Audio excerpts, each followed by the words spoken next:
What do you do? You said that's so seductive, lad. What are you? Right. That's it. Yes, people. Welcome back to another episode of Barber Talks. Today we have got Ben and Mark, and of course Jo-ell as well as myself, the certified barber. Let's get straight into it. Ben. Yes. You live a very interesting life, bro. Do I? Yeah. Getting massive. Right. No. I don't think it's that interesting. Well, I think it is because. Oh, you tell me what's interesting. Do you think? If we stem back to where you started, like when me and you, let's say when we went down there when I was 21. Yeah. That was when you first started on this thing, when you were saying that you want to get into full-time bodybuilding. Well, taking it like more seriously. There's levels. Yeah. There's levels to bodybuilding, isn't there? So I think you're not really full-time until, or can consider yourself full-time until you're like properly pro. But it's not like other sports. Like at an amateur level, you don't get paid for it. So it's like I still work a job now and everything else. Obviously, I do coaching, but it's like I'm working a day job. I'm doing the coaching. I'm training myself. So it's full on, but not like full-time, like a pro bodybuilder. You know what I mean? Yeah. Like you got Mark Hector that lives in Leicester. He's like full-time bodybuilding because he's at a level where it pays, like his sponsor pays and his competing pays to just do that. Yeah. But I think some people don't know that about me. Like I've got a day job as well as like coaching. No. So I'm doing so much. Like people when they complain they haven't got the time or the energy to train and all of that, it's just like an absolute joke. Yeah. Do you reckon it's hard to balance all of that? I don't think it's hard to balance it personally. Because you live and breathe it. It's always come. I'm not saying it's come easy to you, but when me and you were on holiday 5 years ago, right? We were abroad, and then you were like, "Yeah, we are training. Like we're going gym every day, regardless of the partying and stuff. What we did, we still went gym every day, didn't we?" Yeah, but you remember more than me, like the way I was talking or the way that I was thinking. Like I don't even remember because the other day we were speaking, weren't we? And you cast your mind back, and you were like, "Yeah, you said that." Oh, you're going to get more serious, you want to compete and all of this. I hadn't competed at that point, had I? No, because I came to your first show and it was about a year after we went away. Yeah. What did you do your first show? Well, it was November 2019, so I was like 27, I think. Yeah. 27. Yeah. Sick. Yeah. That's gone more fast. Crazy. How long did it take you to get to that stage? Like start competing? I've been training since I was like 17, 18. So yeah. It's not that it took me that long to get to that stage, or anyone's got a time parameter of like you can compete after X amount of time of like training. Yeah. It's just whenever you decide to do it. Yeah. But everybody's so different in terms of like what they're blessed with genetics. So some people might need more time to develop their physique to do well competitively. Some people might need less time. But for me, it was the fact that I wanted to compete when I was like early 20s, but I got injured. Like I had like an injury to my trap, stopped me training like totally for like a year. So I was like a year out from training. So it was just slowly getting back into bodybuilding and self-rehabbing that, getting over that, working back in, and just slowly building it up. And then I swear it was after we went on a different holiday, went to Maga, didn't we? Yeah. That was awful. Yeah, that was. Like, I mean, it was good. Yeah. But I was awful. You was. I was a mess. No, I wasn't an animal. I was like, I think I was in a bad place at that time, wasn't I? Like, I know we're laughing about it now, but genuinely, that was very concerning. It was very concerning when we think of we're it. We're pissing ourselves now, but it was concerning. That was when I was a manager. And you were stressed. Hated the role. You were stressed. You know when you're doing a job that you just hate, and you're dreading going back to work Monday. And then when you come away from it, the release is just you go overboard from it because you're away from it. Do you know what I mean? Yeah, I couldn't even enjoy the holiday. No. Because like all I'm thinking about is going back to that job that I don't like. Yeah. You know what I mean? Yeah. So, that's deep thinking back to that because I was messed up and I got way too drunk and I was just a mess, wasn't I? I was a mess. You soldiered on, like I respect you because you You made out like it was okay, but it wasn't okay. No, it weren't. It wasn't. But I was like, look, you're my boy. Okay. Let's just, you know what I mean? It wasn't but okay. it was one of them where, it was a learning curve, should we say? That holiday. Yeah. But you're in a better place now, though. Oh yeah. Do you know what I mean? 1,000,000%. But yeah, I think it's I compete. I went into my prep after coming back from that. You did? Yeah, because I literally hit up the first guy that I've been coached by, Josh McHale. I just sent him over some pictures. This was like, people are doing preps now and they give themselves way longer to prepare for a competition, like 16 to 20 weeks. Like 10 weeks out, I messaged him like, can you help me with a prep? 10 weeks out? Yeah. And you just went straight in? Yeah. I was just like, because I just wanted to do it, didn't I? I just flipped the switch and I was like, I'm going to do this. And because it's something I felt like I've wanted to do for years, it's been in my mind. And I just wanted to dive in and do it. I was like, if you're going to do something, do it. Yeah. And I decided. Don't go in half-assed. You don't do it similar this year as well, don't you? Yeah. You give yourself no time whatsoever, really. Oh, insane. Yeah. Mate, it's 7 weeks to the first show and I dropped 11 kg. Oh my 7 weeks. God. Yeah, 7 weeks, 11 kg. That's ridiculous. And that was crazy because that was like some personal stuff that went on in my life. I felt the worst I've ever felt emotionally and mentally. I decided, what's the hardest thing that I can do that's going to kind of like funnel my energy and be some sort of distraction for like a hopeful positive outcome. And I was like, a bodybuilding prep. Oh my God. Mate. Get all your stress out. You would never, the idea is, like, you wouldn't advise anyone ever to do a prep when your head's not in the right place. Yeah. Maybe I was a little bit more equipped because I've done a few shows before, so I know what was to come, but that would just totally, like, destroy anyone else. Yeah. Like, they would come away from that experience and be like, I can never do that again. Yeah. But for me, like, it sounds so OTT, but honestly, you know, like, I was in like the deepest, darkest place I've ever been ever.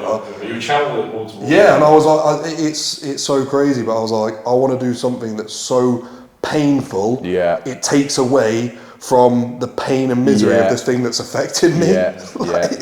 It's twisted, it's weird, but, I get it. but I've had the best results I've ever had in competition this year. So some sort of positive came out of it. What could I turn to? Could I turn to like alcoholism? Yeah. Like, You've just basically got a negative and just flipped it straight into a positive. And that's what you've done. And not a lot of people can do that. No, that's when they fall into things like those. like, that's really impressive though. Yeah, there's no positive outcome from falling into like sort of drinking more, going out more, drugs, stuff like that. Like, there's no positive outcome from it. But yeah, and then I did 3 shows. Second show, dropped another kg. Third show, dropped another kg. So that was how many weeks? 9 weeks to the third show and 13 kg. Oh my God. That was death, man. Yeah, that was death. That's ridiculous. Oh, yeah. Nobody wants that smoke. Well, like you said, it was your best showing, wasn't it? It was your best showing. Mate, like, won all my classes at those shows, won an overall at one of the shows, like, crazy. I've got a sword. You've got a sword? Oh, I should have brought the sword. You should have brought the sword, bro. Oh, man. That would have been sick. We'll have to edit something in. I'll have to get a picture with the sword or something. Like, I want to see that sword. you want to see my sword? God dang. Jesus. Are we all getting swords then? Let's move on. He wasn't ready. Let's move on. I know you've got questions. I've been rambling there, but yeah, let's move on from that. What's your current situation at the moment? Because you're training at a mad level too. Yeah. So you've got your own sports massage business. Yeah. What's going on in terms of your training yourself, and where are you aiming to go? So like I was obviously Ben does bodybuilding, and I do powerlifting. Yeah. So I did powerlifting, like, this is like way before we had the lockdown and everything. And, I did it, like, I did a couple of shows. I qualified for British finals, and then obviously lockdown came, and then they just stopped everything. And then I kind of just fallen back into it this year. And I did a competition, I can't remember what it was, about 13 weeks ago, and I qualified for the British finals again this year. Sick. Yeah. Congratulations, man. Sick. So So that's not until next year now, summertime next year, May. But I've got a competition coming up in January, at the end of January. Just it's a bit of a warm up, basically. Just kind of to find your feet. And just get a bit more experience on the platform, because that's where you kind of lose your head a little bit, because there's different, obviously the pressure of a crowd and stuff like that. Yeah, of course. It's completely different. Yeah. So that's it. How do you find it training together with doing powerlifting and bodybuilding? How, combining those two, you both completely got different goals. Yeah. Bringing that together, how is that when you two train? Because you two train sick. It's funny because we have managed to kind of merge them at the moment, because the competition he's doing on the 27th of Jan, we were talking about it and he said, you can enter like for a single lift, you should do a bench press. So I'm doing a bench press. Ben's doing that competition as well. Yeah, I'm doing a bench press only. I'm going to see how much your boy can bench press. Cool. Yeah, I'm hoping. But it marries really well with bodybuilding as well, though, because like my coach, he's a big advocate of like I do my powerlifting stuff, so it's typically like low rep ranges, a few sets, but then like the stuff on top of that, like the accessory work, it's kind of bodybuilding orientated as well. So we for instance, when me and Ben do our bench sessions together, we'll do the heavy low rep ranges at the start, and then we'll go into like the bodybuilding. Yeah, stuff. so we've started training together on a Saturday, and we marry up the sort of powerlifting and bodybuilding training on that day. So we start with the focus on the bench press. Obviously, he's working towards that for the full meet on the day, so he'll do his max effort squat, bench and deadlift on that day on the 27th of Jan. I will do the bench press only. But Saturday is a day where we both sort of focus on the bench press. So we this Saturday just gone, we did 4 sets of 4 reps. It's a slower pace than your normal bodybuilding training. We do that, and then we go and get the bodybuilding stuff done. Sort of like higher reps, faster pace. But it works really well. It does work really well. Do you do this full time as well? No, so I obviously do my sports massage stuff, and then this is kind of, it's a bit, right, but you're never going to make money in powerlifting. It's just more of a... It's even worse than bodybuilding. It's fun. Is it? Even like at high amateur pro level, it's more about nowadays, like you guys, I think we'll all appreciate, it's like, where are you making your extra money in that field? Through like coaching or... through sponsorships and stuff like that. That's where you're making money. But doing the actual competitions, you're not making the money unless you're like top dog. Like you've got a UK guy at the moment in the bodybuilding scene, Samson Duda. You got Nathan, what's his name? Diasha as well. They're pro bodybuilders, and they go to shows, and if they're winning, they're making sort of like 30-40 grand for these sort of like pro shows at the moment. So that's okay, but anything lower than that, the money just goes down and down and down so quickly. But it's just like I do it for fun. It's just like I enjoy that style of training, and it's just it's good to feel strong, isn't it? And just, of course it is. That's a big part of it. I mean, there's no point in doing it if you don't enjoy it, is there? Exactly, and that's what you were saying earlier. You were saying like, how do you balance? I just do so much, but it's enjoyable. So like the day job I do, it's pretty enjoyable. Your day job works very well with your lifestyle. So it's like an engineering job. I'm going into like sort of domestic properties, like 3-4 a day, and I'm sort of left alone. So I'm like a lone worker. So I can eat when I want. I'm sort of start when I want. Really well with your because you wouldn't want to be like like an office environment where it's like set times for breaks and people sort of watching over you, and the thing just wouldn't work for you, would it? No, and like throughout the day as well, I can like talk to like sort of coaching clients and stuff like that, so I've no problem like talking to people, so it doesn't really take away from that. And then obviously the gym's something I enjoy anyway, and if you didn't enjoy that, it'd be so hard to take it to the places that we take it with training, that level of effort, because it's just like when you've done a day's work and you go to the gym, you wouldn't be able to exert yourself the same way if you didn't enjoy it. And then coaching, checking people in, I'll just have a couple of check-in days a week where I check in online clients. That's something I enjoy as well. So it takes up my time, but it's enjoyable while I'm doing it. I was going to say, how is coaching going? Do you have that feeling as well? Where, because what you're doing is you're helping people get from A to B, and that A to B can sometimes be a massive transition, right? does it give you that feeling back when you can see people progressing and stuff? Does that make you feel like, yeah? It makes you feel amazing. It's incredible. It's like you're trying to take your passion and joy and kind of like imprint that on people, and they get a taste of that. Yeah. Because when they see like the changes and they feel better mentally and physically, that's like, you can't compare that to anything. Like sort of bringing someone along for that journey and getting them into it. And Ben's very clued up. He's someone who I go to with you know, just if you need to know anything about nutrition, even training as well. I've learned loads from Ben, and it's like it's your passion. It's a lifestyle thing. Yeah. It's changing people's lifestyles. So I'm not like trying to get people in and like do like a quick sort of transformation and then sort of on your way. It's like, I want to teach you how to make this a thing for life. Because that's what I was going to ask. What's the process? I mean, let's say you know, I DM you right now on Instagram. I say, I want to come on board with you. How does it work? What happens? Literally, we'd arrange like a consultation call and have a chat with the person, because make sure that obviously you sort of vibe with them, because not every client vibes with every coach. Like, I think if you can find somebody that you get on well with, that's like, you've done half the work already, because then you're going to have a really good working relationship. So I like to have a chat with people, and when I do these consultation calls, I know like some guys, it'll be like, get them on a call, get like very salesy. Yeah. And it's very scripted, isn't it? Yeah, it's so scripted. And the thing is, I've had like a few business coaches and coaching space and stuff like that, but I don't like the way they try and push you to do it. I'm very much like, I just want to talk to you like you're a human being. Yeah. not like you're a sale and a number. Yeah. I feel like people recognise that as well, don't they? Everybody says, everybody that like talks to me are like, you're very genuine. Because like I am, and like the thing is nowadays, that's so I don't want to get too off piste on what the process is. So yeah, we'd talk. Obviously, I don't put a time cap on that. I end up speaking to people for like an hour, because I really want to know about the person and how we're going to make this work for you individually. Seeing what their lifestyle's like, seeing everything,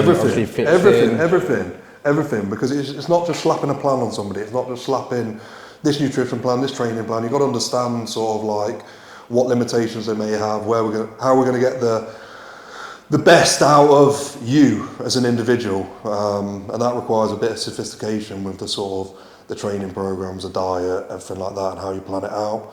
So if we talk and they're happy and want to go on board, then I'll get them on board, I'll make the plans, I'll send it over to them. I always send over as like a first draft, and they have a look at it, make sure they understand it, probably have another call with them, and then we get into the process. See, a lot of people don't do that. I'm going to say, you really push a lot into your clients, like getting them on. It ain't just the case with you, is it? You're just coming on board. It's actually you study people. Before you're. Do you know what I mean? Before you've even given them anything. Yeah, but that's the difference, being genuinely interested in people. Yeah.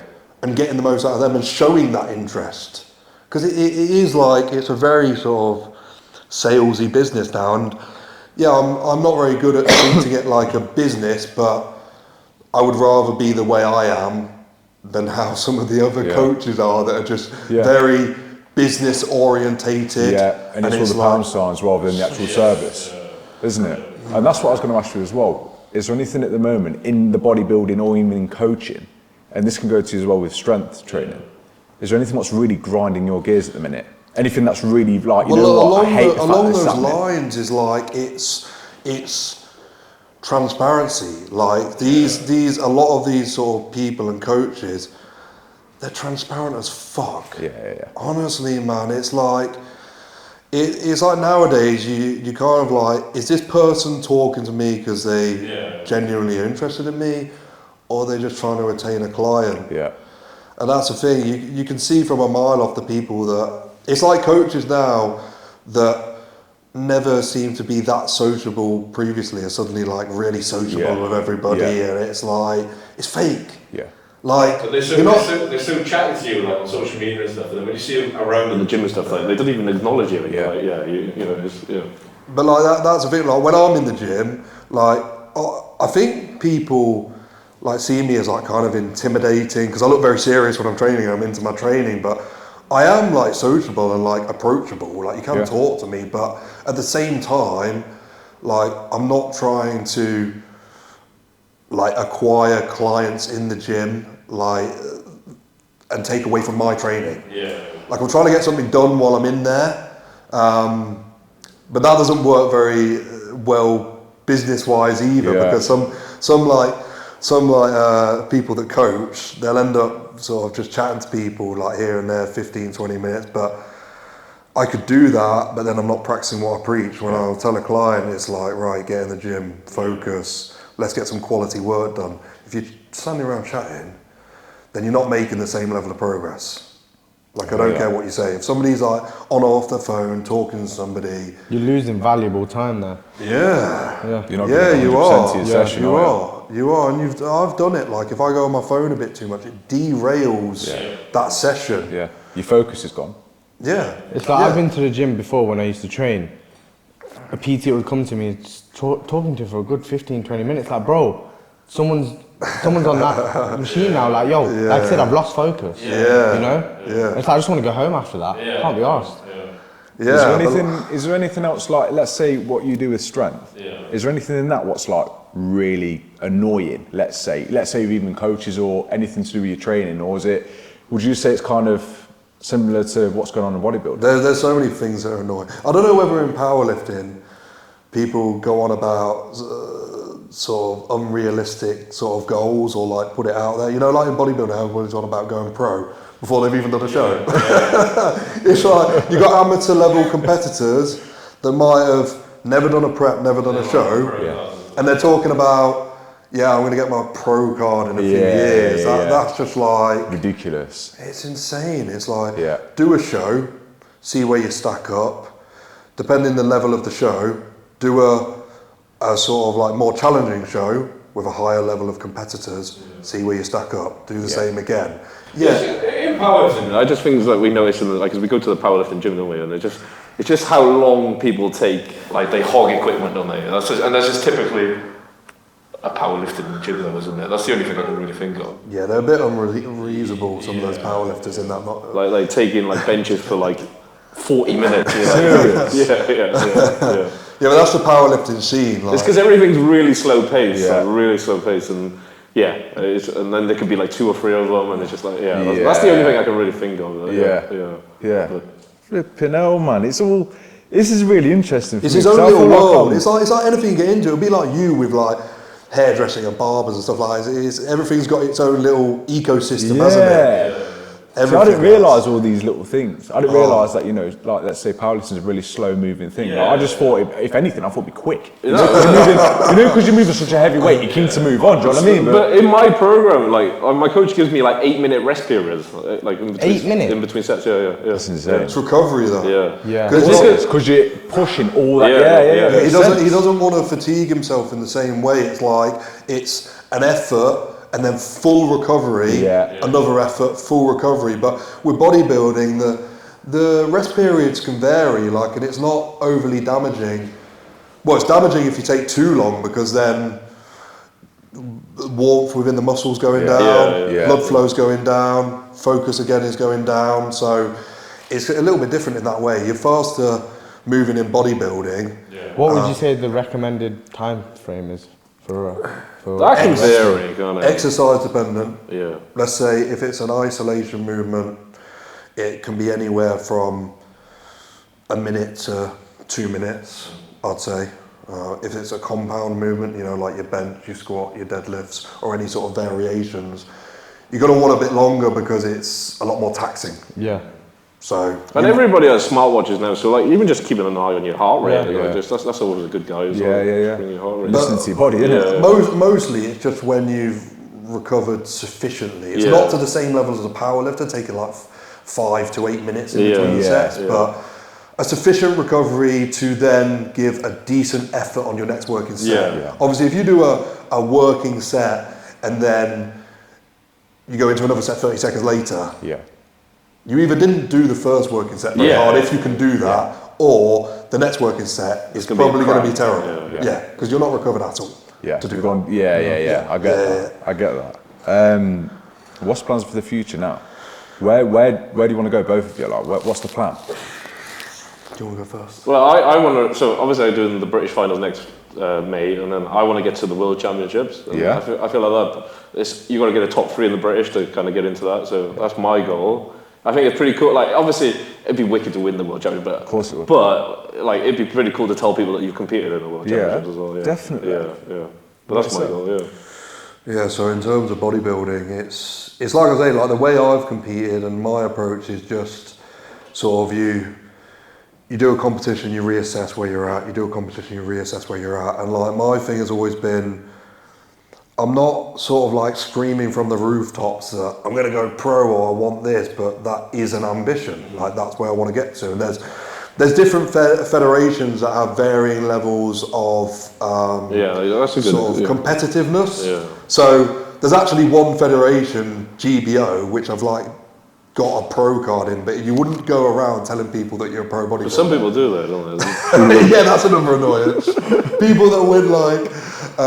Yeah, there's different federations. I was going to be really horrible then. I was going to be like a dog federation, but an easier federation to go professional in. That's a fair comment. It is easier to go professional in it. Yeah. And then saying you're pro, But my thing is, there's another level of federation, PCA, which is pretty respectable to go pro. Yeah. It's decent standard. But then the point where you'd say you're a pro bodybuilder, that Mark Hector, he's a pro bodybuilder in, is IFBB. And I think that might ring a bell, like you probably heard of that. Yeah. If you're an IFBB pro, that's something to shout about. You can go around saying you're a pro bodybuilder. Yeah. So, but my thing is PCA first. I want to sort of be top amateur / trying to go professional in PCA, and then if I achieve that and I can compete at a decent level, look to the next level. It's just like levels. Just go one level, next level, next level, next level. And you've competed in all of those federations, haven't you? Yeah, like all of them. Yeah. So it's just like going through the process. You actually did that this year, didn't you? You did GBO and PCA and Tuber. Yeah. So that's the direction for bodybuilding. It's just one step at a time, and being respectful to like turning pro, and that it's not that easy, and you sound like a bit of a gimp if you're saying you're just going to go pro so easily. Yeah, I hear that. Genetic freaks can, but just give it a bit of respect. Yeah. Give people that have turned pro in like as an IFBB pro, give them a bit of respect. Yeah. You know what I mean? And then in terms of time frame, you say you kind of assess as you go along. Yeah. Is there a time frame that you can put on this, especially with what you're doing as well? I mean, because of the impact that this has on your body. Yeah. Oh my God, it's to so sustain demanding. Mate, I'm 120 kg at the moment. That's crazy. It's a big weight. That is a my big feet weight. hurt when I walk. That's double me. Is that 2 of you? That's 2 of me. I'm 118 now. You're 118? Yeah. A couple of big boys. That is. What are you? 200. I hover around 85, 90. What are you? I'm 68, bro. Ben competes on stage. Right? You weren't far off 100 kilo. He wasn't far off 100 kilo shredded. Well, I was 99 the first year. When you're doing that one set bench, you fucking lift me. 20 tons of... I've got one arm. Well, literally we did it this week and we're doing 4 sets of 4 and I did like 4 reps on 190, didn't I? It's strong bench. I want to try and get like 220, 230. That's insane. It's just fun. Hopefully I don't tear a pec in the process. Yeah. But have you seen the pictures of that? Like when all the I've seen disgusting. it. It's disgusting. But that's what I've got to try and avoid with this like sort of little mini goal thrown in the mix. But it's like you only live once, don't you? So you're talking about sort of like time frame.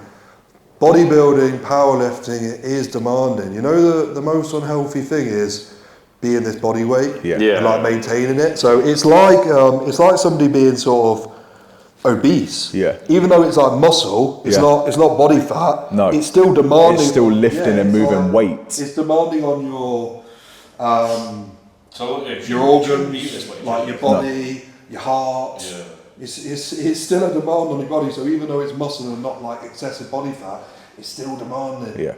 And then the like taboo thing in bodybuilding, you got like drugs as well, which this is a funny thing that probably a lot of your audience might not realise, but a lot of people will say like, oh, is that person on steroids or that person on steroids? Pretty much everybody competing in bodybuilding will be on steroids. Yeah.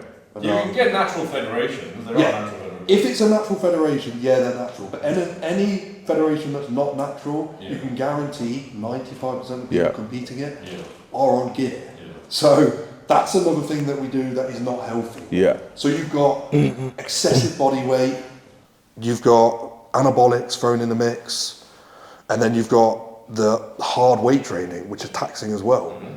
So you're saying sort of how long can you do it for? It's like everybody's individual in terms of like how health resilient they are. But typically as a bodybuilder, I don't think you'd want to be doing it much later than sort of like... Well, you're not an idiot about that. No.